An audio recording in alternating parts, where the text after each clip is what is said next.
Welcome to AutamSun YouTube channel. దగ్గు, జలుబు, జ్వరం, గొంతు నొప్పితో బాధపడుతున్న వారికి కషాయంని ఇవాళ తయారు చేసుకుందాం. కషాయం స్టార్ట్ చేసే ముందు మా ఛానల్ AutamSunని ఇంకా సబ్స్క్రైబ్ చేసుకొని వాళ్ళు త్వరగా కిందన సబ్స్క్రైబ్ బటన్ని క్లిక్ చేయండి. కషాయం రెడీ చేసుకోవడానికి ముందుగా ఒక ప్యాన్ ని తీసుకుందాం. వాటర్ బాయిల్ చేసే ప్యాన్ ని కూడా వాడచ్చు. నేను ఫ్రెష్ గా పుదీనా ఆకుల్ని తీసుకున్నాను.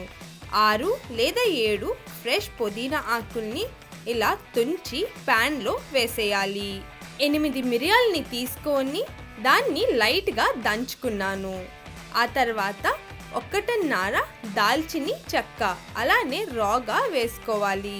అల్లంని చిన్న చిన్న ముక్కలుగా కట్ చేసుకొని మన బాయిలింగ్ ప్యాన్ లో వేసుకోవాలి. నీమ్ పౌడర్ అంటే వేపాకు పొడిని ఒక చిటికెడు మాత్రమే ప్యాన్ లో వేసుకోవాలి. 500 ml వాటర్ అంటే 2 గ్లాసుల నీరుని ప్యాన్ లో వేసుకొని 15 నిమిషాలు స్టవ్ మీద ఉడికించుకోవాలి.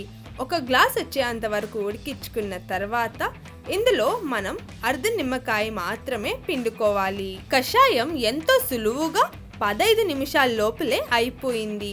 ఒకసారి మనం కషాయంకి కావాల్సిన ఇంగ్రీడియంట్స్ రీక్యాప్ చూద్దాం. 1 ఇంచ్ అల్లం, దాల్చిని చెక్క 1.5, 1 నిమ్మకాయ, పుదీనా ఆకులు 6 లేదా 7, 8 మిరియాలని నేను లైట్గా దంచుకొని ఇలా పెట్టుకున్నాను. నీమ్ పౌడర్ అంటే వేపాకు పొడి. కషాయం ఎంతో సులువుగా అయిపోయింది కదా. మీకు దగ్గు, జలుబు, జ్వరం, గొంతు నొప్పి కనుక ఉంటే ఈ కషాయంని వెంటనే తయారు చేసుకోండి. నిమ్మకాయని వెంటనే వేడి మీద పిండకండి.